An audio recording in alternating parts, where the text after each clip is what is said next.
Welcome to everybody who's live, and then welcome everybody who's watching this later on demand. And for giving us a few minutes of your time so that you can learn and you could spend some time with us. So my name is Danny Allen. I'm the VP of Marketing at 97th Floor. 97th Floor is a digital marketing agency. We help cybersecurity companies fill their pipelines with SALs using SEO, content, and advertising. And we've been doing it for almost 20 years. I think our first client in cyber was SolarWinds back in like 2014. And it's kind of been a snowball effect since then. So I'm very excited to introduce our guest, though, today. His name is Brad LaPorte. And Brad is a seasoned cybersecurity expert with a background in military intelligence.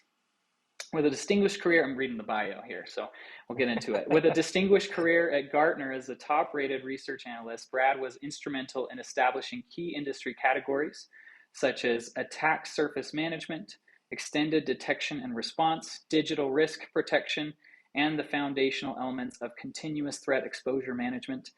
His forward-thinking approach led to the inception of SecureWorks' MDR service and the EDR product Red Cloak, both industry firsts.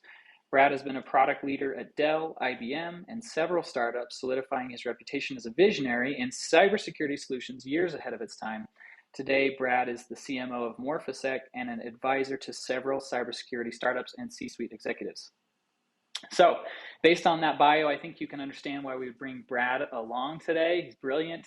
But I also kind of have a bone to pick, Brad. It seems like you may be in part responsible for the problem we have in cyber with all the acronyms. You're just Yeah, creating new ones, new categories. alphabet How do you soup. feel about that? Do you feel responsible, a little guilty for that?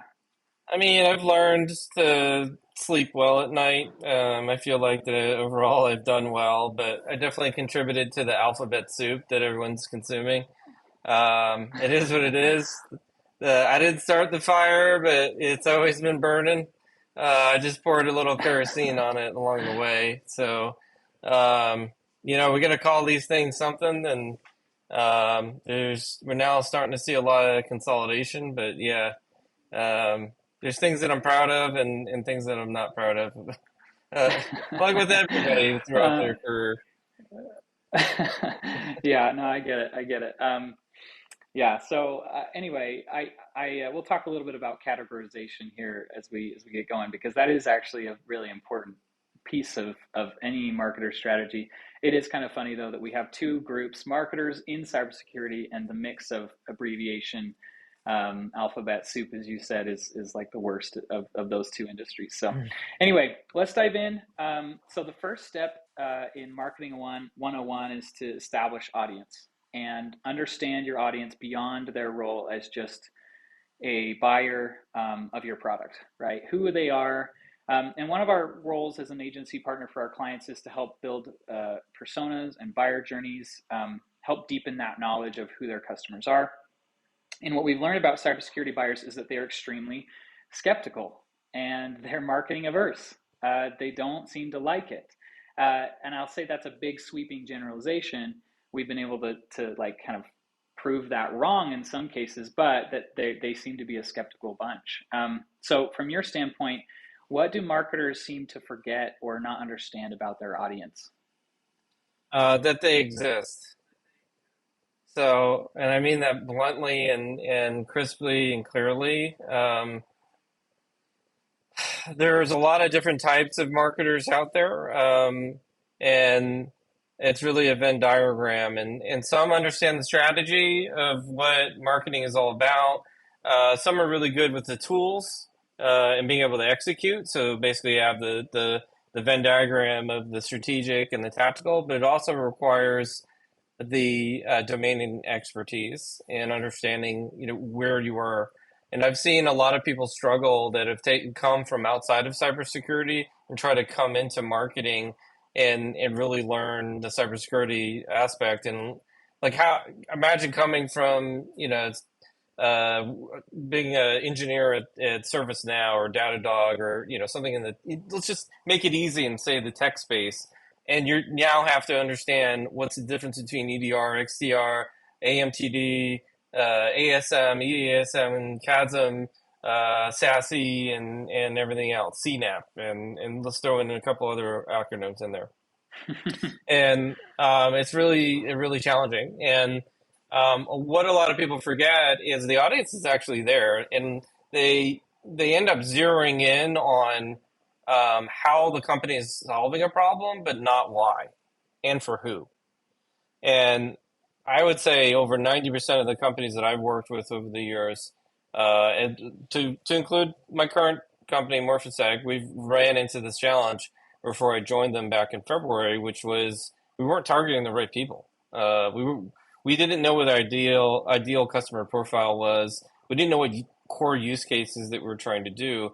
We were really laser focused in on how we were awesome and communicating to everyone that we were awesome, but not why we were awesome and who would benefit and what problems we were solving as part of that journey. That is hands down where all marketers or the majority of marketers end up falling. And I'll caveat and simplify that by saying you have to start with the use cases first and not last. And unfortunately, it ends up being the other way around, where we want to go target small and medium businesses, or we want to go whale hunting and go after large enterprise, or specifically look at a specific a vertical like manufacturing or healthcare. These are very common things that they do, but it's like, well, why? Does your solution even solve problems in that vertical or that certain demographic? Maybe it makes more sense to go after another vertical, another industry, or it might be geo specific. It might be really popular in Asia Pac, and you might be very successful there. Whereas in the United States, they're not ready for that. So there's a Yeah. million different facets and nuances between that, but that's ultimately what a lot of people are challenged with. You're kind of drawing a line in this. You said you're saying it bluntly. It sounds like a lot of these target audiences then have been marketed to for years from people who don't understand them, right? And haven't thought Hmm. through why their solutions matter. And yeah, that would make you pretty skeptical, right? That would make you not have a lot of trust in whoever's reaching out to you. You have like there's a lot of trust that has to be gained, whereas maybe in other industries it's just like they're a little bit more they haven't been hardened by all that messaging and all those different like marketing attempts that were not at all related. Um, and speaking of trust, it was funny at RSA walking the floor, and I got a kick out of one of the booths, and I honestly don't remember who, so I'm not going to throw anyone under the bus, but it was their statement, and I know that zero trust, right, is about that, but it was like we have zero knowledge, is what it said, and I I was love like, it. I I don't love know if it. they meant to do that. It wasn't a meme, like they weren't making fun of it. They were just saying we have zero knowledge, and then it went on and on, right? But yeah, anyway, that's a little bit of an aside. But as far as trust goes, um, how do we how do you get over that hump? Then it seems like you said use cases first. How do you Yep. communicate that you actually know what they're talking about? And I'll just say one little more context. My belief is that trust is yes earned over time. Like we always marketers, we want to say like, oh, well, it's going to take years to help have people trust our brand, and we maybe we like that as marketers because we want a little bit of a ramp. And we're like, oh, it's going to take some time. My experience is so far is that it starts with one big kick through the door of like we're talking the same language. You can trust that when I say something, like from now on, I actually do understand you. And then after that, it's just like a slow burn, and because we don't know when they're going to buy, and so it's like let's keep that trust growing. But it's first that kick in the door, and so you talked about use cases as like a one way to kick the door down. What advice would you give to marketers who may feel like, okay, I have been in cybersecurity for a while. I can kind of get my head around the technical side of things. I mean, you have to, but you kind of feel that gap. You said a majority of marketers aren't really quite there. So, what advice would you give to them to break the door down as far as that trust goes? Yeah, literally rip the door off the hinges, throw it out the window, and keep the windows open. And what I mean by that analogy is be as transparent as possible. And as a cybersecurity vendor, like you're the only thing between that particular vendor being on the front page of the newspaper, you're Mhm. yeah, you're you're that safety net. You're the thing that's basically providing that extra layer of protection from something that's really, really bad. And the Yeah. and the problem is a lot of bad actors. We won't call them out, at least not here. Uh, but a lot of people have not filled up to their promises. They haven't been transparent. Yeah. There's been these mythical AI engines over the years and models and all the smoke and mirrors that you look behind the curtain and there's nothing there. It's snake oil. It's not doing what they are advertised. They're overselling it, over marketing it, and now and unfortunately now vendors are dealing with the fallout of that because buyers are skeptical. Like I've been burned Right. by these double digit vendors over the past 5-10 years saying that you stop everything. We stop all of ransomware 100%. No, nobody can claim that. And we do XYZ, we do all these things. And it's like, well, no, you don't really do all those things. So being transparent absolutely gets you there. So rip off the doors, open the Yeah. windows, open the kimono, as they say. Let it all open and let it happen where you have full transparency and you can show your work, and that's really what it breaks down to. And then from there you got to get everyone else to get on board with you and saying um, you're trustworthy and worthy of trust. And what a lot of vendors don't really realize, and a lot of marketing individuals don't realize, is a buyer now that is basically starting the sales process. They've already spent 70% of their time as part of that. If you look at the sales Yep. process at the end, Yep. they've already 70% of their time is before they actually engage with the sales team. So they've already picked Yep. up the phone, they've called 5-10 people and asked them, have you done XYZ? Perfect example. This is like minutes old. I'm currently evaluating a product to help us elevate our capabilities, and um, they're newer in the market, and I saw a logo on there. So I called up a friend and I said, "Hey, I saw your name on here. Would you recommend these guys? Because we're about to pull the trigger." And then they said immediately, "No, stop what you're doing. We are actually in a legal battle right now with this Oh, geez. individual because they did not follow through on their promises. Stay away. Do not do not go." They're blacklisted Wow. immediately. They're blacklisted. I will Yep. never ever work with this. I'm going to go out of my way to let everyone know that these guys are not they're shady, and they're like people. I don't give out referrals. I don't do write recommendations for the short list of people that I do, which is less than 0.1%.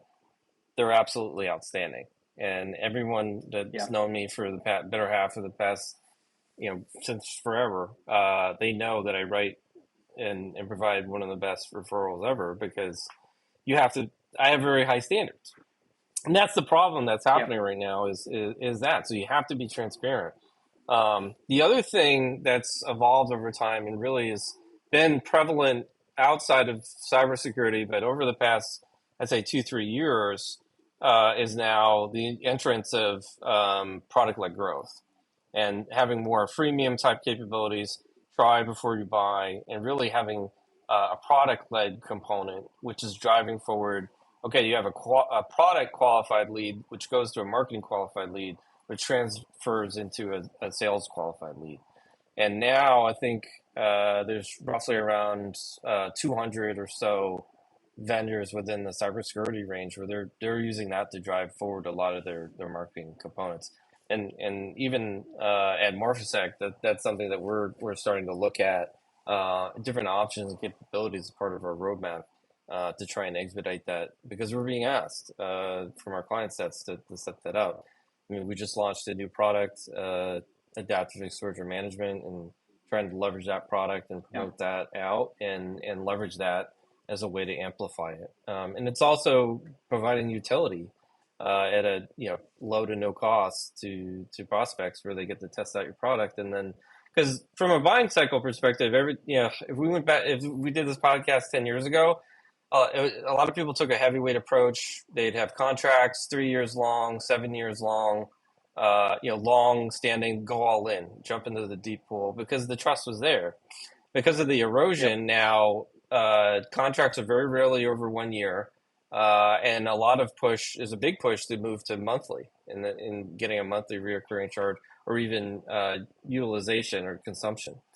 So, and really, it's almost unheard of to do a trial or some kind of proof of value, proof of concept type evaluation before you buy something these days. So you have to remove all those objections and basically have everyone around you just say that you're awesome. So it at least gets you a foot in the door. Yeah. Yeah, it sounds like that product-led growth model is one way that it's what the market is telling us that they want as they start to establish that trust. They're like, I got to kind of see inside before I even want to talk to somebody. But I love what you said about fulfilling on our promises. And I think most of the marketers listening to this, um, they don't play as much a role in whether or not the tech works, whether or not the services are amazing, but they do communicate what should be expected, right? But I would say that you kind of talked about that role, getting other people on board internally. What advice would you give marketers who are pushing for that transparency, um, maybe pushing against other leadership, maybe in product, maybe at the top, who don't want to be as transparent, or just may not even fully grasp how true their promises are. Does that make sense? How do you have those conversations internally? Because I feel like that would be a big hurdle to jump over. I'm going to translate that for the viewers the listeners here. So if I understand your question correctly, how do you do the right thing when other people don't want to? Well, Well, is that a fair yeah, assessment? Am I being a little I too think. blunt? Well, I mean, I think that's true, but I also think that there's probably some gray areas where not everyone knows perfectly just what is the exact truth, right? And maybe they do know, and I hope that if they do know, then they're going to do the right thing. But I think that marketers, we have the access to the front line, and we can kind of see where we compare to the others out there. Maybe we can see things that others can't. So how do you have those conversations? Okay. Um, I'll try to take a quantitative answer to this. There's a lot of different ways I can answer it, but we only have finite so much of time. And really, what it breaks down to is having leading and lagging indicators on the general customer sentiment that's there. And I'll also preface this by saying you got to get out of the office as a marketer. You have to get in front of customers. Get out of the office. Yeah. Stop looking at PowerPoint. The answer is not there. It's nothing interesting ever happens in the office. Is the terminology that I'm looking for, and you have to learn. You have to get on calls with sales. You have to talk to senior leaders. You have to talk internally and all of that. And especially in cybersecurity, there are a lot of reservations, especially for early stage companies, especially with intellectual property. So we get this a lot at MorphiSec on how moving target defense works. And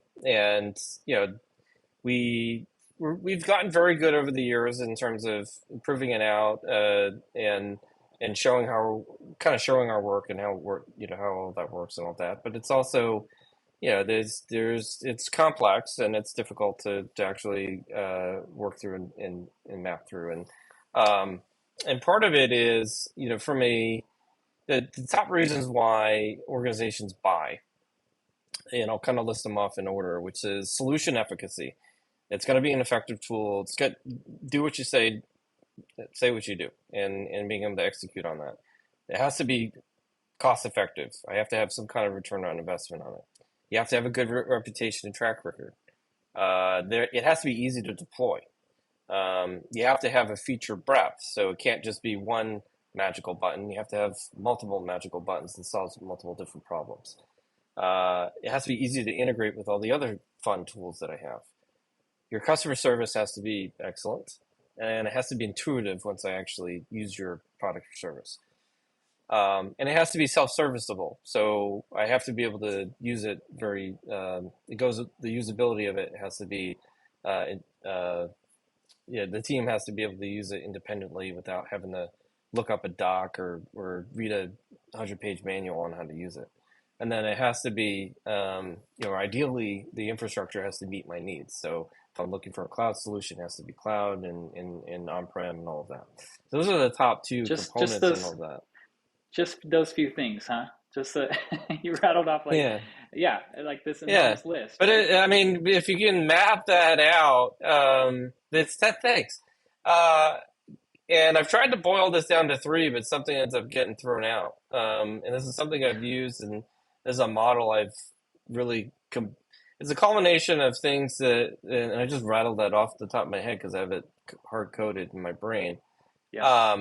And really what it breaks down to is that's being a product leader at IBM and SecureWorks and being an analyst at Gartner and really just being apply it to different companies and clients I've worked with over the years. And that's why people buy. And then like jigsawing that, the reason why people actually end up leaving, so churn, which is the inverse of all of this. So if you don't do the right things, solution efficacy always number 1, but customer service actually jumps up to number 2.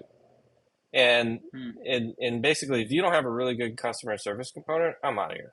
Like, because if all I need is one issue, and one thing that you said, you marketed to me, you sold, in the sales process or in the marketing process, you said that you're going to do X, Y, Z, and I got ABC. That's not what I buy.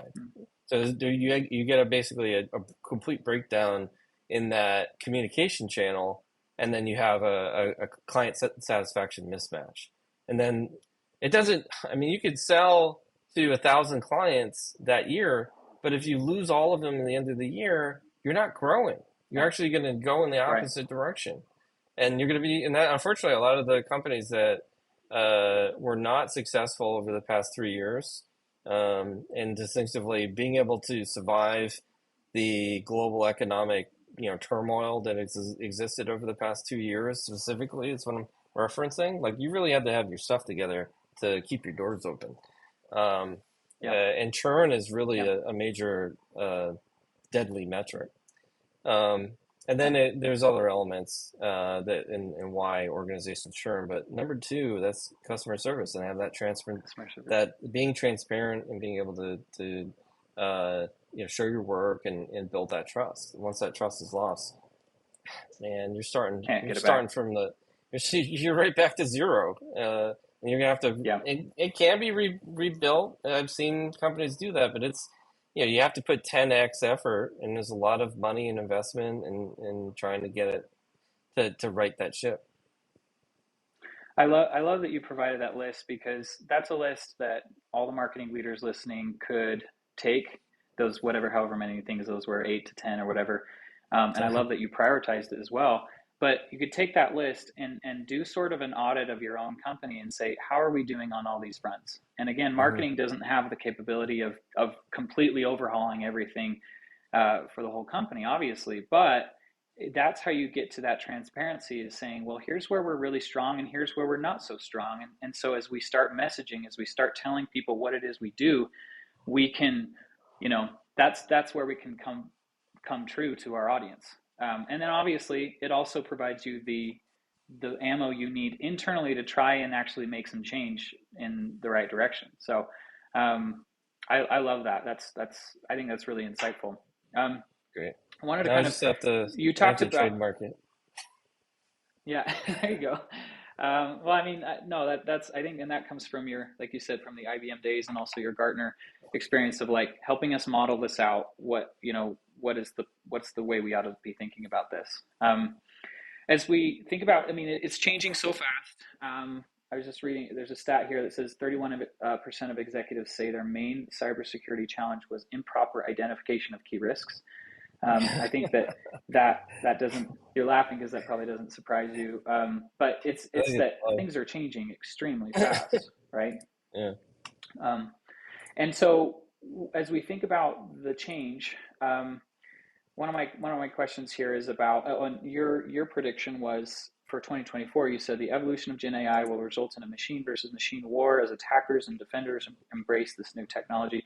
Something that we've experienced on our ends as for our clients is the need to actually create content, to create marketing materials for things for which there is very little demand today, but for which there will be demand in just a little while. To give you an example, one of our clients is Gigamon, and for a lot of some of their key terms and the key categories that they're going after, we found zero search volume on Google for it. It's not like something that people are seeking out yet, but we decided to create a bunch of that content ahead of time and kind of pull some thought leadership from subject matter experts and all that kind of stuff. And by doing that, we were able to create all that content, and then the search volume rose, and all of a sudden they were kind of ahead of that curve.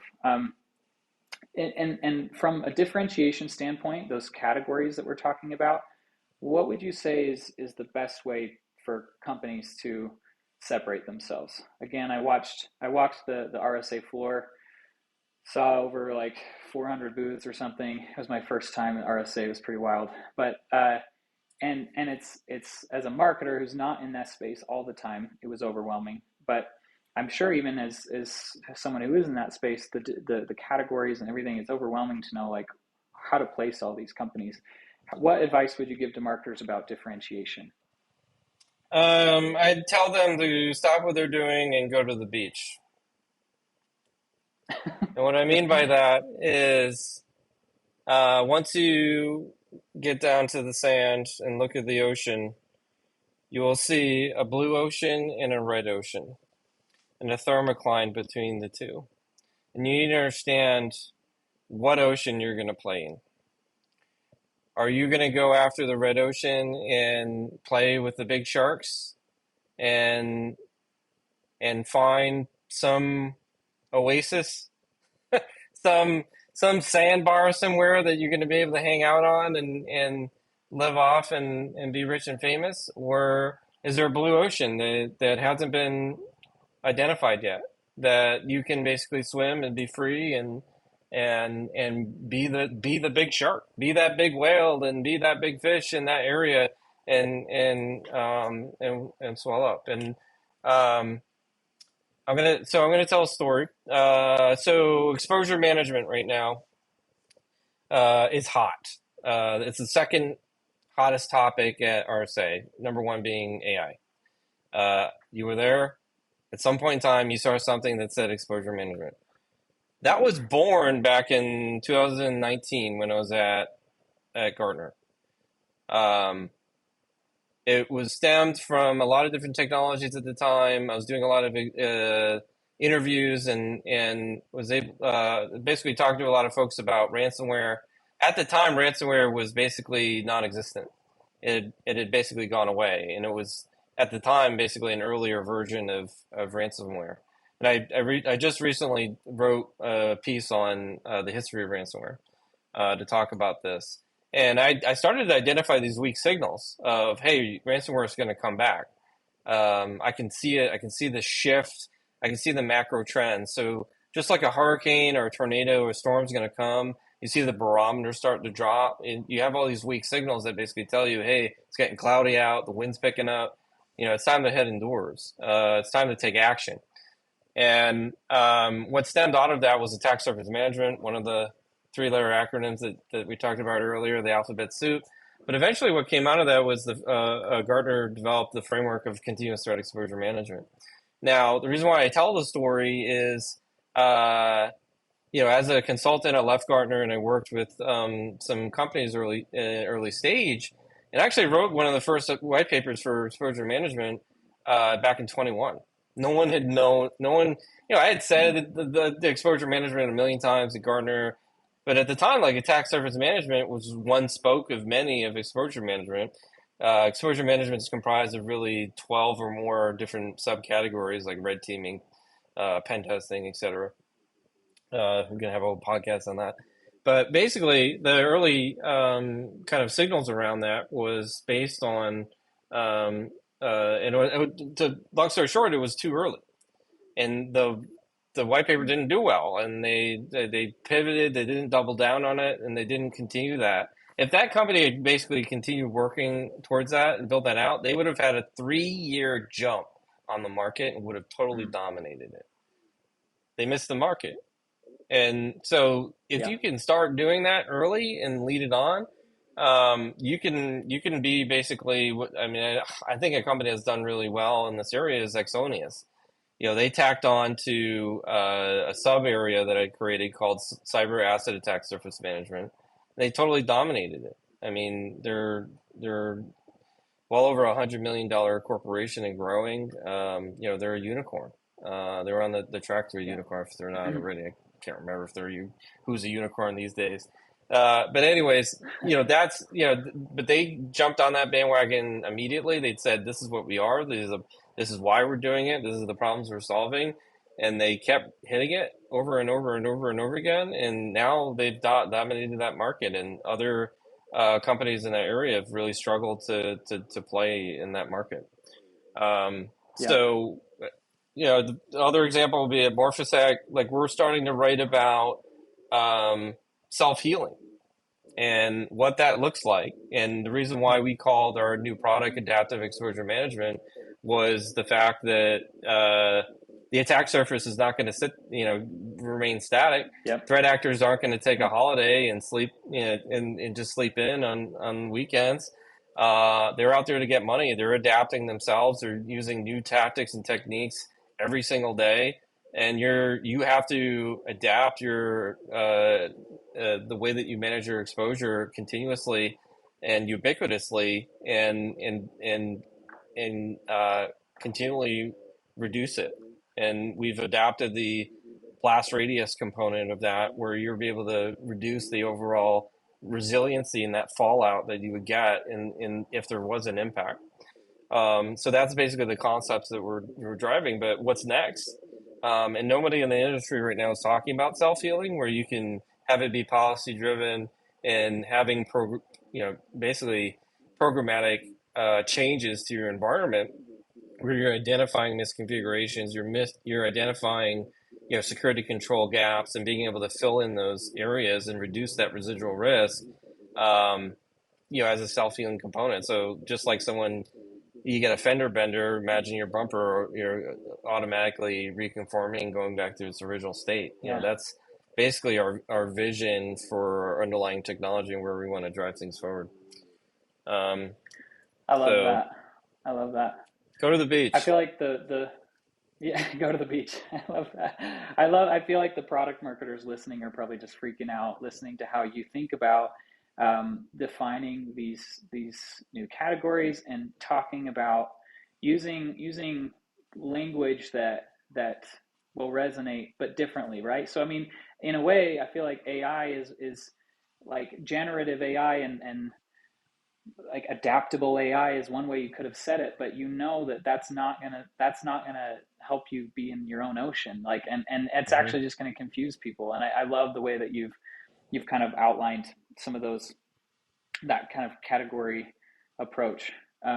Shout out to Nathan Burke. I was just talking to him. He was the one at Exonius for the last kind of 5-6 years who helped kind of build all that. I just talked to him yesterday, and he's now at another company. But I love these stories of people. So someone at dinner last week at RSA, someone said to me when I asked about differentiation, he said, "I don't want to be better, I want to be different." And I think that's in a way kind of how what you're saying as well. Obviously, different is only good if it's better.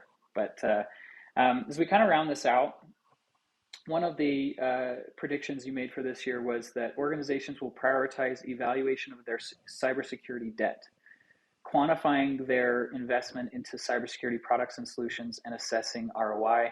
Solution providers will be forced to show their work with a dollar amount attached to that value they provide. And you talked about this efficacy, right? But how has that prediction come to fruition now 6 months into the year? And what should marketers be thinking about in terms of trying to share and show the ROI of their offerings? Yeah. So it came true along with, and like I'm not one to tote like, you know, I just try to help. That's all I try to do. Yeah. I have a You crystal don't peg ball yourself that as I a keep under my savant. desk, and Yeah. occasionally it's actually a magic 8 ball, and I just kind of go like this, and I'm like, is this gonna Yeah. happen? And it's like, yeah. Uh, but basically, a lot of the predictions I've made over the years have come true, and it's really just part of it's an art, part of it's gut feeling, part of it's just being a nerd and just reading a lot and looking at data and aggregating that data and coming up with a hypothesis. But it's really kind of taking all those different elements and just saying like, yeah, this makes kind of sense. Like Yeah. I don't have an invitation to the wedding, but I hear the band, I see the flowers, I see everybody's dressed up. I know that there's a wedding going on, Yeah.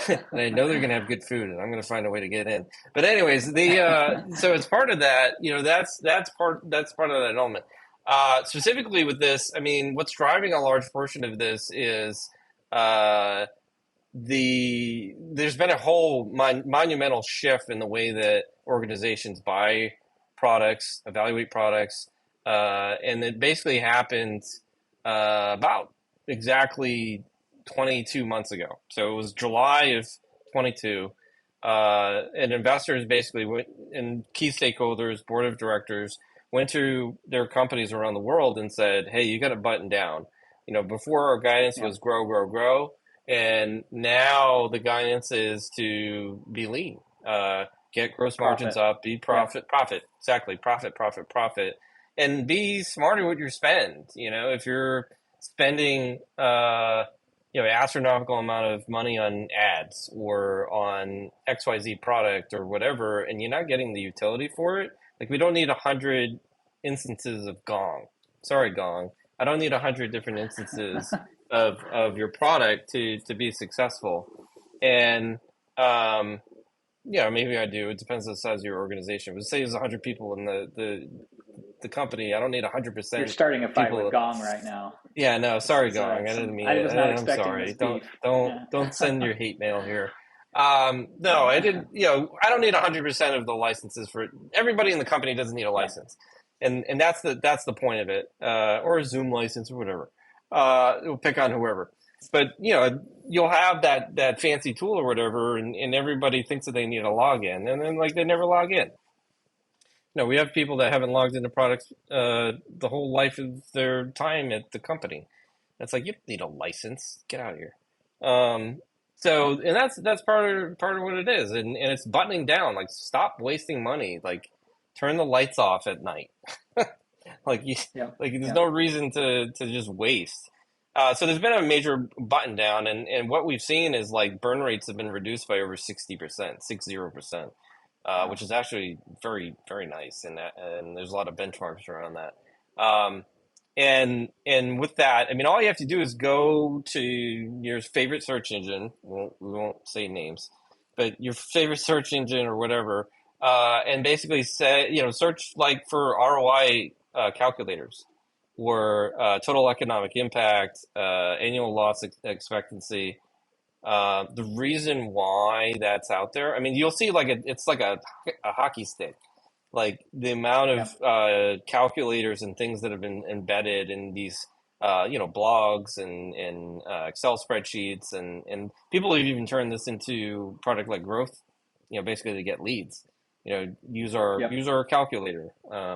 So I saw a couple companies have that recently, and the reason why is that to really help the little guy, the individual person on the front line that's trying to educate their manager, who's trying to educate their manager, all the way up the chain to the person that owns the purse strings that can approve that and say, hey, if we buy this thing, we're going to get XYZ ROI. And like literally Yeah. every conversation I have with prospects, with clients, even that are looking to expand and add more of our solution, or anybody in that community, it's like how do we get more bang for the buck? Yeah. I love that. And we kind of circle back around to empathy where, I mean, you predicted this because you're right there on the front lines and hearing these people say, yeah, I'm being challenged with the need to bring everything down, bring expenses down. And yeah, I think that's across many industries, but I don't see Hmm. that changing. As we kind of Well, wrap up, what pause. are, yeah, go Yeah, ahead. pause. One more second to expand on that topic before we wrap up is the other side of the coin here, and bringing it back full circle is back to transparency. Is now people are going back to the people they bought from and say, "Show your work." You said we would never have a ransomware attack, and we had one. That was not necessarily your Yeah, fault, but we're going to point our finger at you. Whatever the scenario is. You said that our ROI would be 300%, or you read some of these things and it's like 3,000%. yeah, It's like yeah, that's not how it works, but wow, 300 is pretty good. 3x. Um, and a lot of it is showing their work, and it's like and now a lot of cybersecurity vendors have to step up their game, and it's yeah, cyclical, it's full circle now. So you have to be transparent to get the sale, and now you have to continue to be transparent and have that full duplex conversation with all of your clients, and having that feedback, 360 feedback cycle, so you can actually uh, continue to not have that churn, right? And not yeah. have happy customers, and trying to have all of this resonate. Yeah, I love that. I feel like if someone came back and said, "Hey, you said we would have, zero ransomware threats or whatever," the companies might say, "Oh, you were dumb for thinking that that was possible, right?" Like, but marketers, we have that responsibility of helping people understand what is possible, what is true, what is right.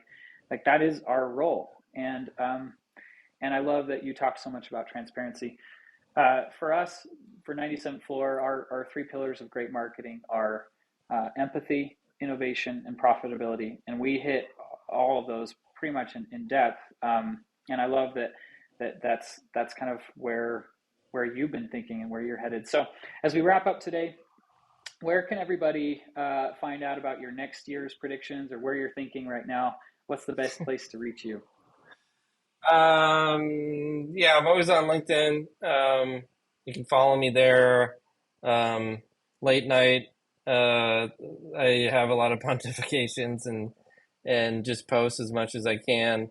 I'll give some free advice today. I mean, I anticipate in cybersecurity that, I mean, I will say 24% of the industry. So we have 3,800 vendors and climbing in the industry right now.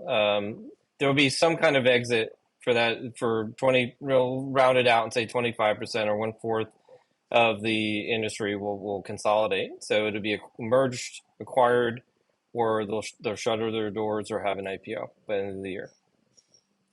By So the end of the year. by the end of the Gosh. year, by yeah, by the end of 2024. That's how Wow. much that you're going to see, and we're just getting started. And you have to remember that it takes about 6 months for an acquisition. A lot of these books have already been closed, and it's a question of when the announcements are going to be made. These deals have been Hmm. in place for a long time, and and just to put some economics around it, what's driving this forward is returns. So this is one big energy thing that's happening. There's so much dry powder in there, and really the what's happened because of the economic crisis and the challenges is the partners haven't gotten their returns. what's the best way to get it? Let's exit. Let's exit these companies. And Yeah. some of them are just, you'll see a lot of fire sales. So to say undisclosed amount, it's a fire sale. Or they just shut the door. They just can't continue. So they basically break it up, try and sell out whatever components that they have, and people go elsewhere and they just give up and they just write it off Wow. as a loss. The other thing that I'll say that will happen is you'll see most of the investment, it's going to be harder and harder to get investment. So the people that think that they're going to get around this year, I wish you the best of luck. I really do. Uh, you have to have 5 to X returns. It's all about ARR and growth and while being profitable. But you have to find that blue ocean. You have to be that Exonius of the net new market that may or may not exist.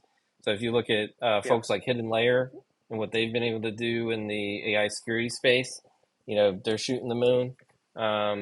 So there's a couple pockets in there where people have identified these blue oceans where there was no one there, and then now there's a big flood. Now there's like 50. Now Hidden Layer has like 50 competitors that I'm tracking. Wow. So we're going to see bigger raises. We're going to see more people at like the higher echelon. If you look at it, like 100 million plus checks and beefing up companies for IPOs. And then you're going to see folks come out of stealth with 20, 30 million dollars. So that's going to be the new seed, $20 million. And part of this is a lot of the VCs are gamifying the industry. And it's going to be really difficult for people that don't have these connections. So anybody can basically come in an industry, I have all this dry powder. Well, let's put all our money on one horse, but we're gonna select a trainer. We're gonna put everyone in the audience that we know to beef up the audience, and we're gonna set the stage for this derby. We're gonna shoot Wow. off the horn, and they're gonna go around and around, and we're gonna have the winning horse. And they're Yeah. going to selectively and Crazy. surgically identify the blue oceans, and they're going to come in with heavy hitters and big pocketbooks and set them up for success. I mean, if you give me $20 million, I'll go start up a startup right now. It'll be a unicorn tomorrow. But I mean, it's like playing a game of Monopoly, but everybody, it's like playing Monopoly, but you're the banker and you get to start with 10x more money than Yeah. everybody else. Wow. Wow. Well, I mean, I think you can choose to look at that in one of two ways. You can look at that optimistically and say, like Brad, like you can create those blue oceans. You can help like push your company in that direction, or you can look at that kind of pessimistically or maybe realistically and say, well, this is the way of things are going, and kind of be debilitated by it. But I love that all the Mm-hmm. things you've shared today is guidance to help marketers as they kind of steer their companies in towards that blue ocean. So Yeah. um, thank you so much for sharing, Brad, giving of your thoughts. Please, everybody, go follow Brad on LinkedIn. And Brad, you kind of shared some of the white papers and things that you've been reading and writing and stuff. And I assume you'll be sharing that on your LinkedIn. So Yep. Absolutely. thank you. Thanks so much for joining. And then as for me in 97th floor, uh, right now profitability is most important, and that's most important to us as an agency. And so like I said, we do ads, we do SEO, we do content, we do the design that fuels all that. So as you're trying to even work through your story and what you should be saying, your messaging, we help companies test that. But especially we help companies with product market fit, and then help them fill those pipelines. So that's number one for us, and we'd love to help you with that. So anyway, if you enjoyed this, send us some messages. We want to do more of these types of webinars, and we'd even love to have Brad back. It's awesome. Thank you so much, Brad. Yep. Thanks a lot. Okay, take care. See you, everybody.